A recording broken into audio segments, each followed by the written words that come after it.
চলে গেলাম বাঁকড়াতে। বাঁকড়াতে গেলাম মেলা দেখতে। এটা হচ্ছে বাঁকড়া জামা মসজিদ। বাঁকড়াতে আঞ্জুমান মাঠে মেলা বসে, সবাই জানে ফেমাস মেলা। ওখানে সবসময় বসে, বড় হয় মেলাটা, খুবই বড় করে হয়। দেখুন চলে গেলাম মেলার ভিতরে। প্রচণ্ড ভিড় ছিল, এত ভিড় ছিল যে কি বলি। আর মেলাটা এত বড় জায়গায় হয় যে কি বলি। চারিদিকে প্রচুর প্রচুর নাগরদোল্লা ছিল, প্রচুর খাবারের স্টল, প্রচুর জিনিসপত্রের সব জিনিসের ছিল। যেটা চাইবেন সেটাই পাবেন। আমি এখানে জুয়েলারি দেখতে গিয়েছিলাম, এগুলো সব ছিল 100 টাকা করে।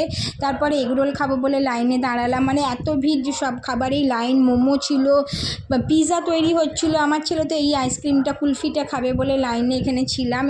এই কুলফিটার দাম ছিল 30 টাকা, আর 50 টাকার কুলি। যে ছেলে দাঁড়িয়ে আছে ওটা খাবে, মানে ছেলেরা তো জানেন বাচ্চারা আইসক্রিম দেখলে আইসক্রিম খাবে। এর আগে একটা চকোবার অলরেডি খেয়ে নিয়েছিল, ফের এটাও খাবে।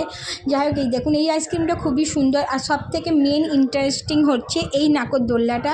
এই নাগরদোল্লাটা মানে মেলার মধ্যে মেন আকর্ষণ হচ্ছে এই নাগরদোল্লাটা। এটা মানে পুরো ওলট পালট করবে। তখন এখানে মানে থেমে যাচ্ছিলো, শেষ হয়ে যাচ্ছিলো নাগরদোল্লা চড়াটা।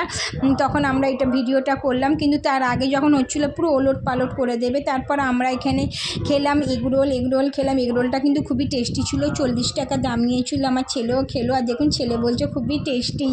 তারপরে এদিক ওদিক ঘুরছিলাম, নানা রকম জিনিস বিক্রি হচ্ছিলো, মানে কোনটা ছেড়ে কোনটা দেখবো নেবো। বিশাল বড় মেলা, পুরো মেলাটা ঘোরা হয়নি। তারপর মোমো খাবো বলে এখানে লাইন দিয়েছিলাম। পুরো মেলাটা কিন্তু আমার দেখাই হয়নি, পিছন দিকে এত ভিড় ছিল যে যেতে পারছিলাম না। তারপরে বাড়ি চলে আসলাম। সবাই ভালো থাকবেন।